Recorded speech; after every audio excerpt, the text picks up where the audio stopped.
Ang ating topic for this morning is taken from the book of Romans chapter 12 and being a members of the same body. Ayan po. Okay? So, pansinin niyo po ang mga larawan na ito. Makita niyo po ang function po ng katawan natin. Nandiyan po lahat. Ang ating po brain, lungs, liver, intestine, heart, nandiyan po lahat. Tignan natin ang mga ugat natin. So, being a part of one body. Sa isang katawan, ang ibig sabihin ito. So, ako nga po ba ay kabilang sa isang katawan? Ano po na binabanggit? So, walang taong ipinanganak na nakahiwalay ang kamay. At ito ay gumagalaw pa din. So, lahat tayo kompleto. So, ibig sabihin ng larawang ito ay lahat ay may function sa katawan natin. So, sa araw na ito, araw ng linggo, katulad na sinabi kanina ni Pablo, binasa natin, bawat isa, no? Sabi niya, each of us, lahat tayo ay isang katawan. Pero maraming members, daliri, mata, ilong, ba? So, ako bilang tao, araw-araw ako nagpapasalamat sa kaparte ng katawan ko. Pati mata ko, pinapapasalamat ko. Kapag sa shower kayo, nakapikit kayo, ba, kasabot kayo, parang takot ka nang dumilat para wala ka na makita. So, isang bagay na subukang pumikit ng ilang minuto, 30 minutes, napakahirap, di ba? So, ganun din, huwag kang huminga. Sa araw-araw din ginagawa ko ng buhay, meron akong exercise din ng inhale, exhale na 100 times.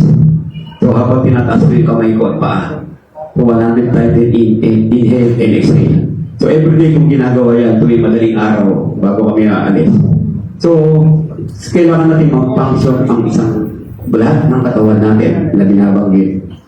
So, dito sa ating pong pag-aaral, the analogy is the human body.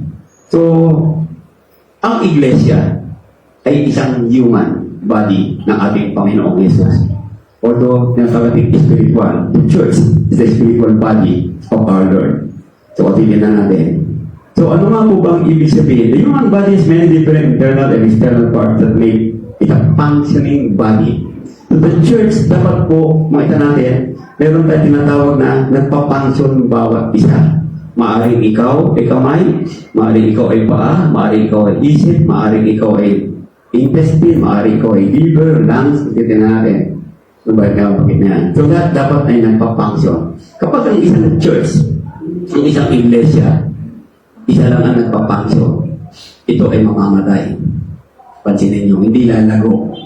Kahit kayong mga tao, tayong mga kapatid dito, hindi kayo mag-exercise, na po, hindi kayo kikilos, hindi lalago ang inyong katawan.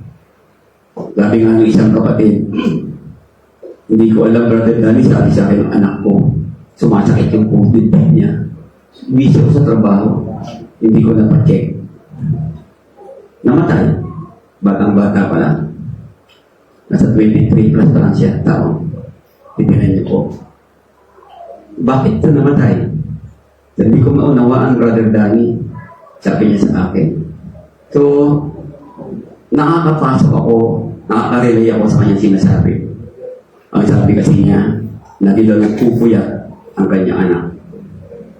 Sabi ko din, yan din ang ikinamatay ng panganay namin. Lagi nagpupuyat. Kulang sa tulong. So, kayo din po, pag lagi kayo nagpupuyat, kahit sa pag-aaral ninyo, din sinasabi nyo, mag-apektuhan ang inyong mga puso at ilang parte ng katawan ninyo. So, ganun po yun. Hindi na lalo lang may mga tumatanda ngayon. Ano po? So, Ephesians chapter 4, verse 15, from whom the whole body join and knit together by what? Every joint supplies. Yan niyo po. According to the effective working by which every part does its share. So, bawat parte ay meron pong share. No, may ginagawa po siya, no? Causes the growth of the body for the edifying of itself in love. Yung sinasabi ko nga po, kapag ang inyong katawan po, makita niyo po, di ba? Sabi kaya si Pablo, more on exercise din siya eh. Sinasabi ni Pablo, sabi niya, tumakbo kayo. Sabi ni Pablo, sipilin ninyo ang mga katawan ninyo. So, pinakita rin po ng Panginoon doon. Si Kristo, ang ating Panginoon, very strong talaga yan. Macho ang Panginoong Yesus with muscles yan. Bigyan na natin mga larawan na natin. Kaya hindi po ganun si Kristo. Because Christ is a carpenter. He was able to carry the big burden ng cross.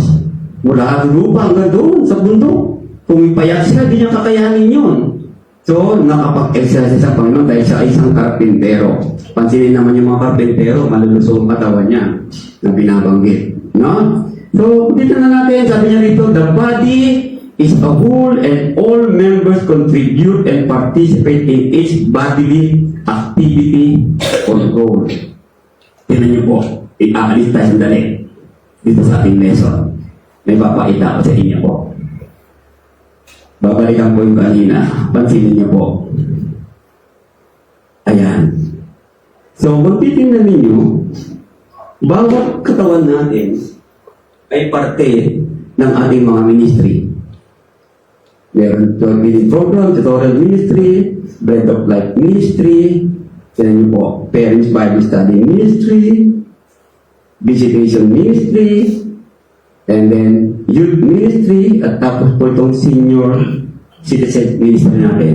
So kung makikita ninyo po, di ba, napakaraming ginagawa ng iglesia. But the question today, am I a part of this ministry? Am I a part of the body of our Lord Savior Jesus?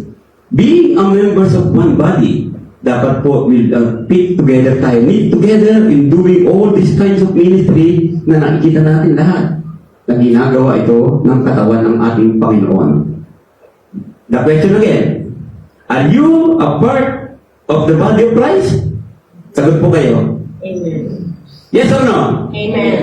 Amen. Yes. Di ba?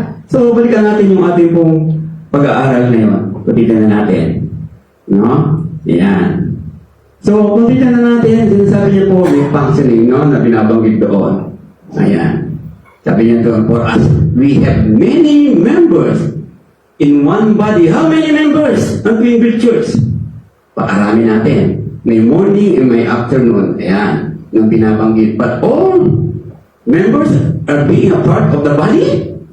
Lahat ba tayo? Amen. Yes. Amen. But am I working?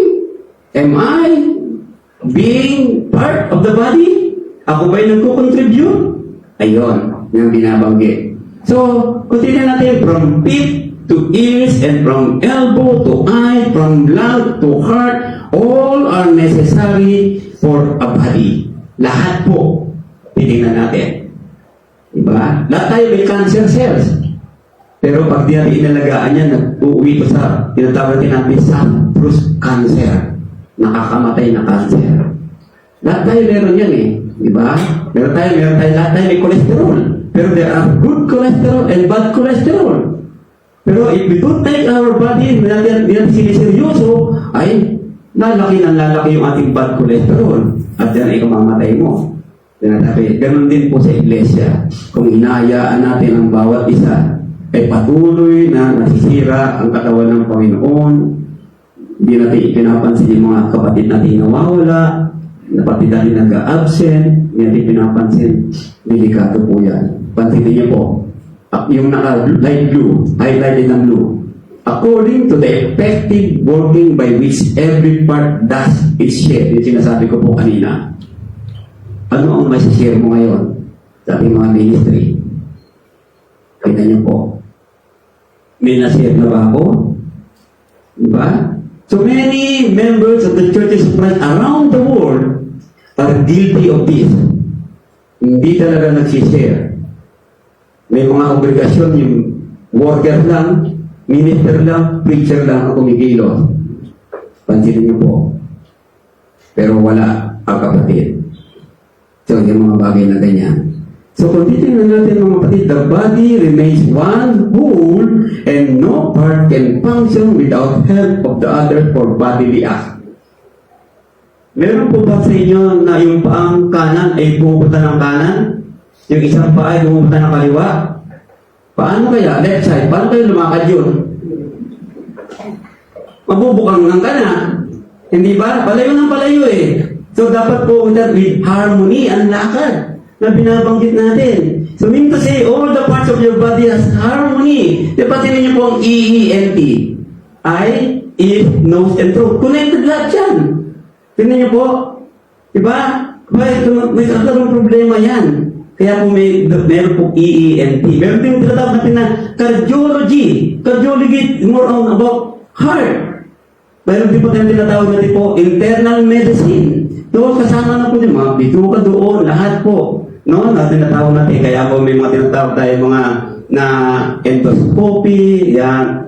Diba? So kung titignan natin, meron din po tayo tinatawag na mga OB-GYN. Sila naman yung mga specialist sa pagpapanganak. No? Alam nila lahat ng parts yan. Meron tinatawag na general medicine. Sa general medicine, alam niya lahat ng function, pinag-aaralan niya lahat. So in the same way, ang Panginoon ang ating pinaka-general. He holds us. Without God, we have nothing in this world. Without God, you will not exist on this world. Without God, patay na tayong lahat. Tingnan niyo po. Yun po ang makita natin. Kaya we are so much grateful and thankful to our Lord that we have the body. Ano po? May body. Pero gano'n mo inaalagaan yung physical body mo? Tingnan niyo po. Sino mga milig kumain dito ng mga kumain ng lechon? Mga taba ng baboy, pag adobo, sarap ng adobo, di ba? Lalo pag namamantika, aba, sarap niyan. Di ba? Yung malalakas kumain ng kanin, sino? Tignan niyo po, hindi makontento sa dalawang takal na kanin. Tignan niyo po, masarap eh. Diba? So, ganoon din po, masarap mag-absent sa worship. Ganyan ang ginagawa ng iba. Diba? Masarap dayain ang Diyos. Kala mo lang, nadadaya mo ang Diyos. Yung binabanggit doon.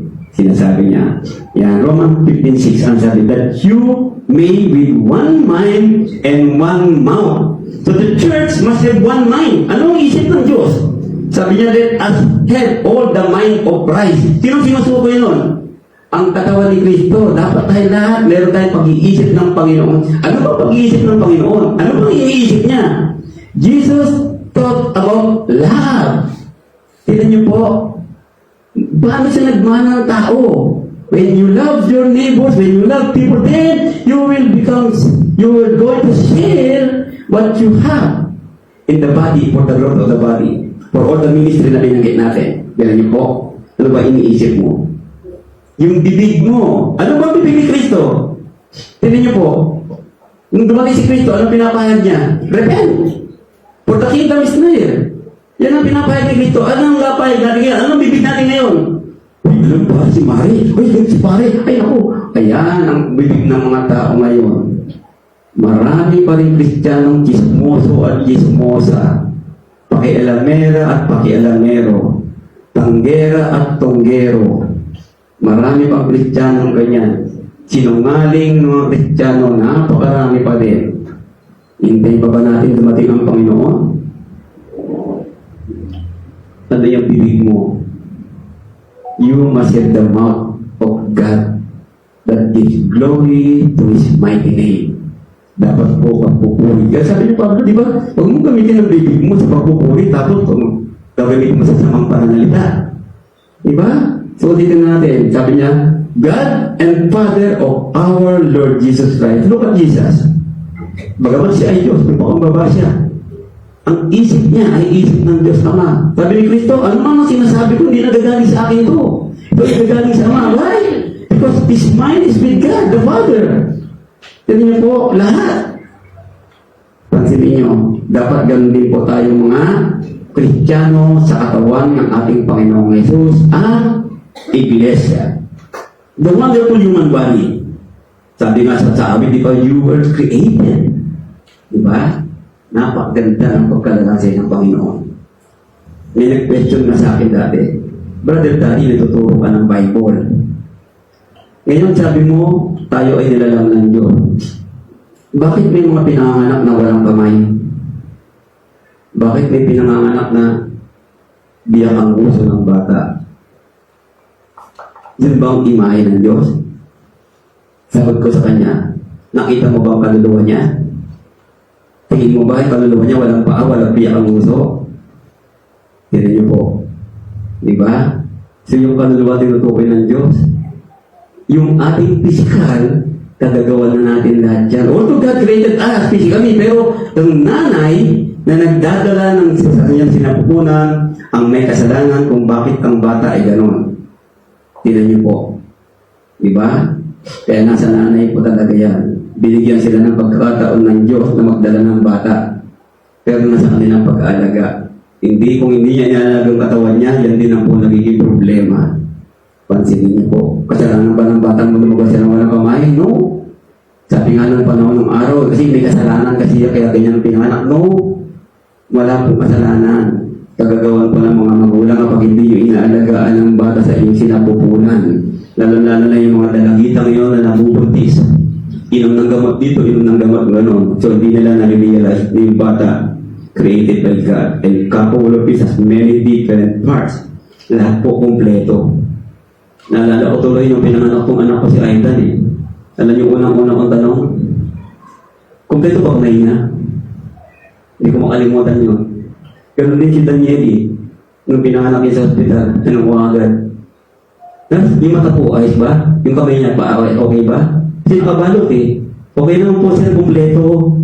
Tingnan niyo po. Parang mag-titi ng pambuti. So, saan bagay na makita natin? Ngayon ang pinanganak ka na, may kapasidad ka na. So, yung mga anak nandito, you have the capacity to obey God. To be faithful to your parents. Sa inyong mga magulang, maging tapat kayo. Hanggang tumanda ang magulang ninyo, humingi man ang pera yan o hindi, tungkulin ninyo tugunan ang kanilang pangangailangan. Lalong-lalo na pag sila ay retired na. Kayong mga magulang, kahit na kayo mga anak, kahit na yung mga pamilya na kayo, dahil darating ang panahon, mararanasan nyo din maging lolo at lola. Kaya yan, isang bagay na sinasabi. Sabi nga niya, 1 Corinthians 10:17, for we, tayo, dumarami, isang tinapay at isang katawan. Tignan niyo po, lahat tayo nagpapartake ng isang tinapay.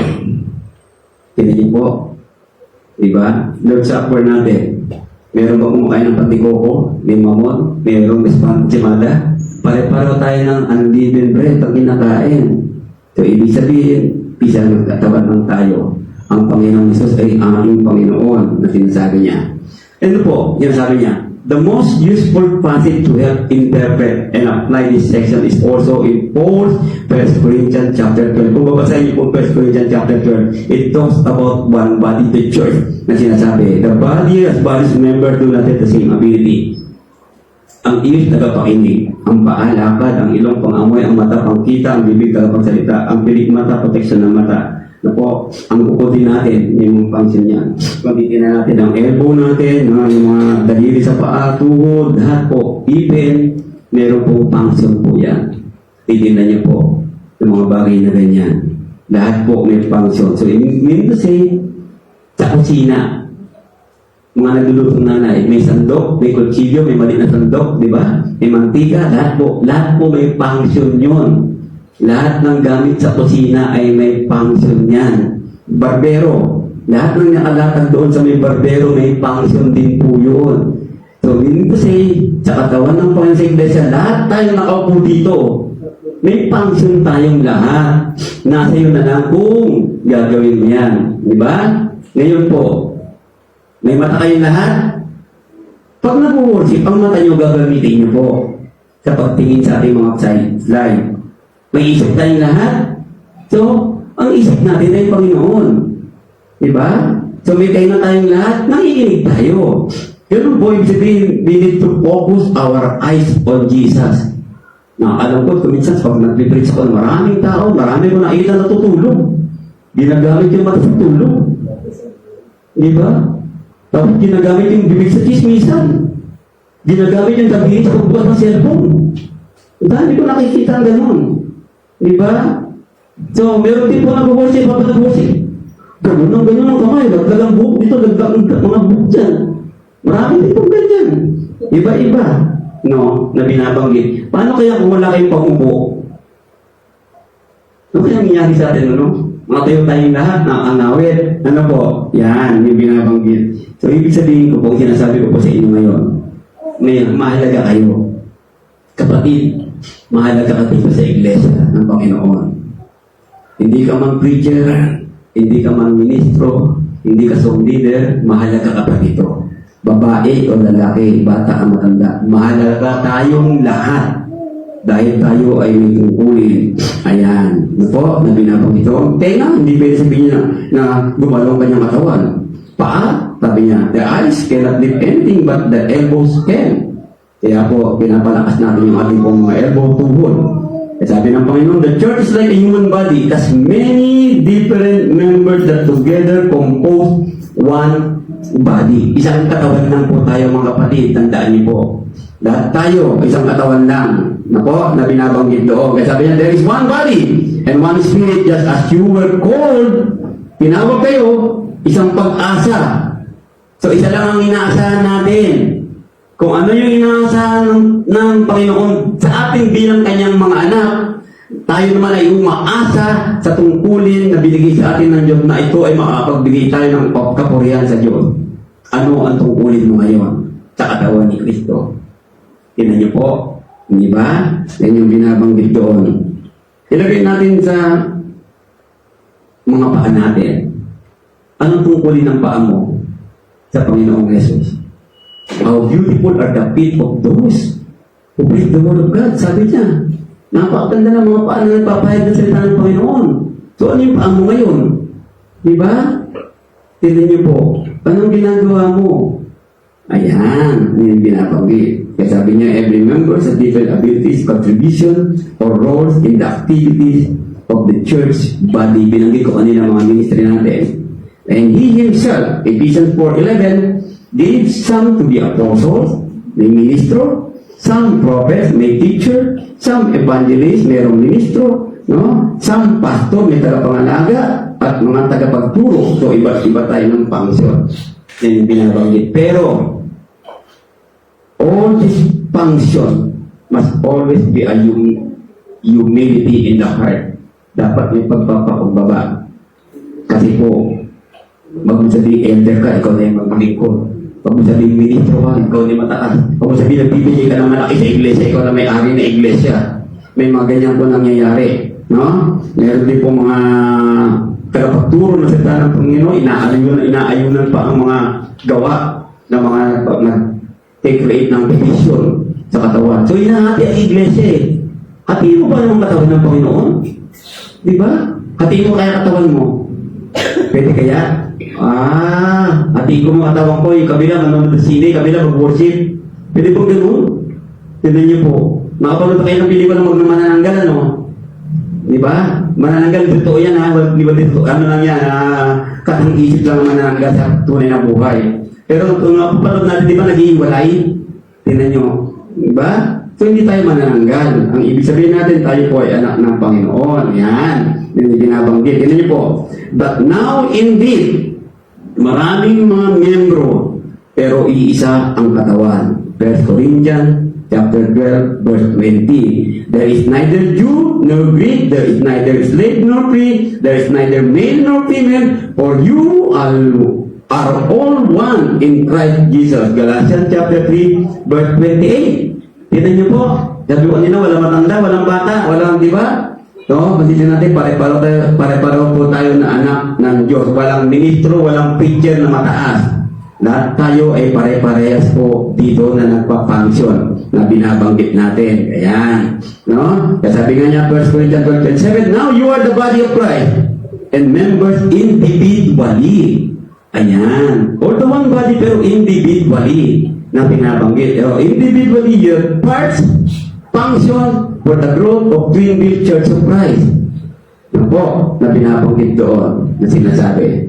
May natanong sa akin isang preacher, Brother Danny, pag membro ka ng isang church, lokal, kunyari nasa Marikina ka, doon ka na baptize, doon ka na membro, pero ginagawa mo, palipat-lipat ka, wala kang mapuntahan, sabi niya. Tama po ba yun? Tanong sa akin. Kasi sabi niya, kayo nakakatanda. Sabi ko, wala namang problema doon kung siya ay nagsasamba. Pero, paano kung may tutuloy ng isang katawan? Yun niyo po, palipat-lipat ka. Paano ka makakatulong? Saka, tungkulin mo bilang isang membro ng katawan ng Kristo. Nasa kanya na yun. Sabi ko, hindi natin siya pwedeng musgahan, pero Siyang bahala kung anong gusto niya. Sabi ko, kaya, pero para sa akin, kunyari, meron dito kapatid, nakatira ka sa may Antipolo, napupunta ka sa Balubat, i-encourage kita. Doon ka na sa Antipolo mag-worship, para di ka mahirapan. Ito. Pero, nasa tao pa din yan. Kung gusto niya, doon natin magagawa, kahit malayo. Kasi nga, ang pagpunta sa iglesia, sakripisyo po yan. Kung doon mo gusto saka doon ka lumalago Di ba? So, pansinin mo doon, nandoon po yun na binabanggit yan. Kasi po, meron tayo kanya-kanyang sariling pag-isip na tinatawag natin physical, meron tayong sariling emosyon, pero ang isip mo naman dapat ay katulad ng pag-isip ng Panginoong Jesus. Yan po dapat. Sabi ko sa tamang naroon, kung ang puso mo na ay Kristo, isip mo na ay Kristo, alam ng Panginoong Diyos yan. Yung sinasabi niya. Kasi sabi kasi nila, mali daw yun. Sabi ko, hindi na mamamali. Sabi ko ganoon. No? All church members are tied to all, din niyo po, all church members are tied to all other members like all body parts are connected in one body. Din niyo po? No? Marikina, Cubao, Manila, Makati, Pasay, we are in one body.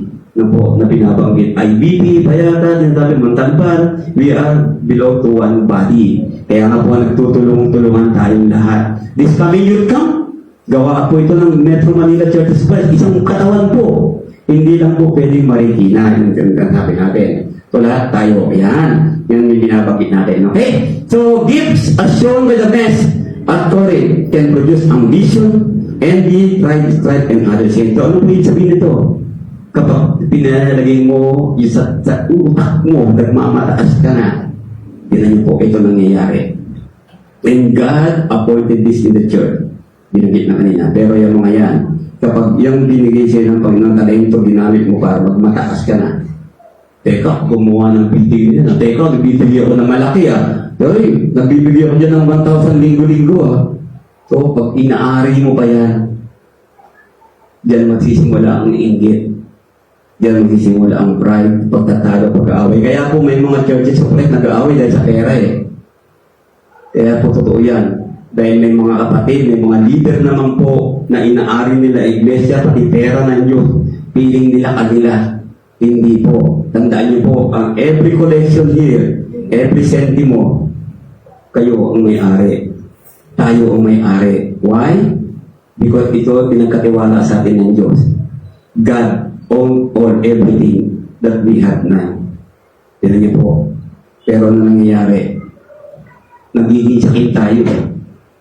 Akala mo sa iyo yung pera mo When it comes to giving, sa marunong magbigay. Tignan niyo po. Yan.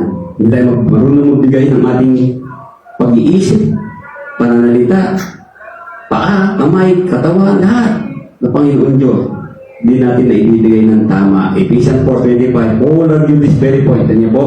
Confessing for honesty and truth against lying by member. Kaya po, kita niyo po, no? Nandun talaga sinasabi sa atin ni Pablo Po, kaya pansinin niyo po yung mga scripture na binabasa natin.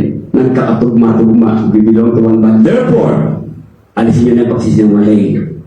Let each one of you speak truth with his neighbor, for we are members of one body. Ayan. Ano po?